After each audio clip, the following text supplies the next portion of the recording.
Andirito tayo ngayon sa Yamaha 3S Shop San Fabian Pangasinan branch at ngayong araw ay sisilipin natin ang top 5 best-selling scooter dito sa kanilang shop at titignan natin kung magkano nga ba ang presyo ng mga motor na ito. At yan ang ating aalamin ngayon, kaya tara, samahan niyo ako, let's go!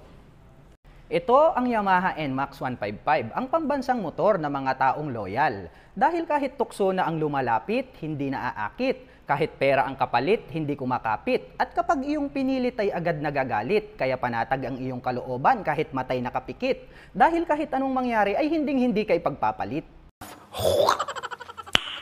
Nice. Key features reveal, ang motor na ito ay mayroong traction control. Naka-ABS ang kanyang braking system, naka-disc brake sa harap, naka-disc brake sa likod.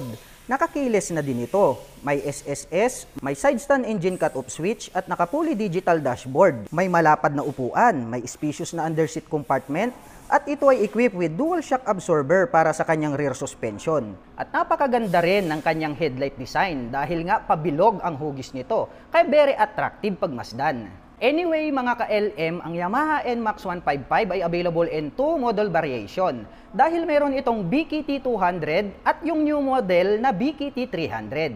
At ang mga kulay na pwede nyong pagpilian para sa Yamaha NMAX 155 ay mayroon itong dark petrol, power gray, prestige silver, swords gray, at ang bagong nadagdag na dark blue color. At ang presyo ng Yamaha NMAX 155 BKT 200 model ay nagkakahalaga ng 151,900 pesos. Habang ang new model variants naman with new color na BKT 300 model ay nagkakahalaga ng 154,900 pesos. At idadagdag ko lang pala mga ka-LM, for this month of October ay mayroong promotion. Ang Yamaha NMAX 155 na mayroong model variants na BKT 200. Dahil sa halagang 151,900 pesos ay free na po ang 3 years registration nito. Kaya ano pang hinihintay nyo? Magpunta na kayo rito sa Yamaha 3S Shop dito sa San Fabian, Pangasinan. Ito ang Yamaha Mio Aerox 155, ang pambansang motor ng mga taong stick to one. Sila yung mga magagaling gumala pero magaling mag-alaga at kahit saan man sila magpunta ay palagi kang kasama. At hindi rin mabubuo ang araw nila kapag hindi ka nakikita at hindi na rin sila maghahanap ng iba pa dahil sila yung tipo ng taong marunong makontento sa isa. Sana all. Key features reveal, ang motor na ito ay equipped with BBA. May ECG starter, may SSS at equipped na rin ito ng Y-Connect. May park brake lock at mayroon naman itong ABS at keyless entry. Naka-disc brake sa harap habang naka-drum brake naman sa likod. At ito ay equipped with dual shock absorber para sa kanyang rear suspension. May malawak na underseat compartment at nasa gitna ang fuel tank nito.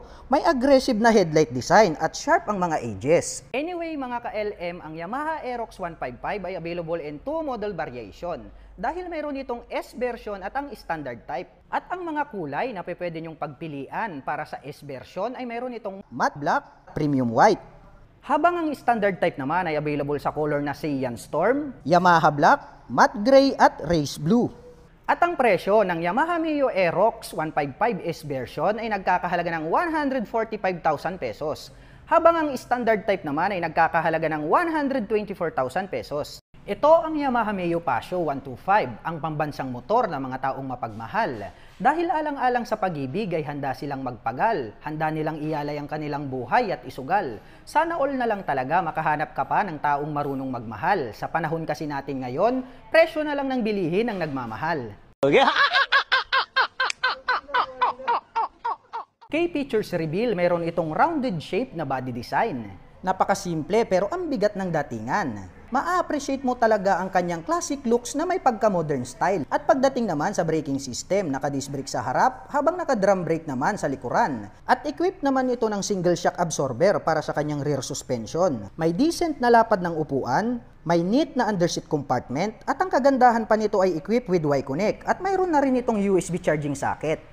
May SSS, may park brake lock, habang equipped naman ito ng mechanical key system para sa kanyang key ignition. May spacious na floorboard, kaya very flexible ang galawan.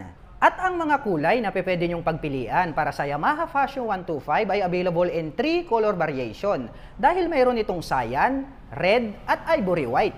At ang presyo ng Yamaha Fashion 125 ay nagkakahalaga ng 92,900 pesos. Ito ang Yamaha Mio Gravis 125, ang pambansang motor ng mga taong tapat. Dahil sila yung tipo ng taong karapat-dapat, mahalin ng buong puso at hindi dapat baliwalain dahil kaya nilang gawin ang lahat at kahit saan mo itapat, mananatiling tapat. At higit sa lahat, mabait pagtulog at hindi nangangagat. K-Features Reveal, mayroon itong USB charging socket, may SSS at nasa left side corner naman ang kanyang fuel tank, kaya very accessible. May park brake lock, may side stand engine cut-off switch, at equipped na rin ito ng Y-Connect. Naka-fully digital dashboard. May malawak na legroom kaya very flexible ang galawan. May spacious na underseat compartment. Naka-disc brake sa harap habang naka-drum brake naman sa likuran. At napakaganda rin ng kanyang pointed base shape na headlight design kaya very attractive sa daan. At ang mga kulay na pwede nyong pagpilian para sa Yamaha Mio Gravis 125 ay available in 3 color variation. Dahil mayroon itong dark petrol, matte black at matte brown. At ang presyo ng Yamaha Mio Gravis 125 ay nagkakahalaga ng 93,900 pesos.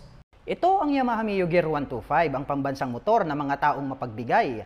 Dahil alang-alang sa pag-ibig ay handa silang sumugal, handa silang magsakripisyo para sa kanilang mahal. At para ang relasyon ay tumagal, handa nilang ibigay ang lahat kahit mahal.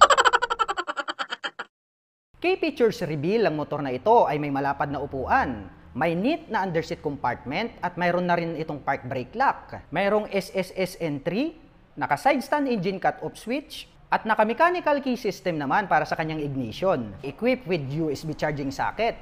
Naka-disc brake sa harap, naka-drum brake naman sa likuran. Habang equipped naman ito ng single shock absorber para sa kanyang rear suspension. At napakaganda rin talaga pagmasdan ng kanyang headlight design dahil very unique at very attractive tignan. FYI mga ka-LM, ang Yamaha Mio Gear 125 ay available in 2 model variation dahil mayroon itong S version and then standard type.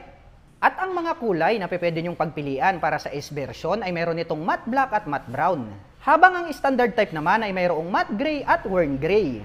At ang presyo ng Yamaha Mio Gear 125 S version ay nagkakahalaga ng 82,400 pesos, habang ang standard type naman ay nagkakahalaga ng 77,400 pesos. At para naman sa mga gustong malaman ang full detailed information ng top 5 best-selling scooter ng Yamaha na ating tinalakay ngayong araw, ang link ay ilalagay ko dyan sa description box sa ibaba. At para naman sa mga gustong mag-inquire ay maaari nyo po silang tawagan sa kanilang contact number at pwede nyo rin po silang i-message sa kanilang phone number. At maaari nyo din po silang bisitahin dito sa kanilang present address at ang kanila pong operation time is 8 AM until 5 PM from Monday to Saturday.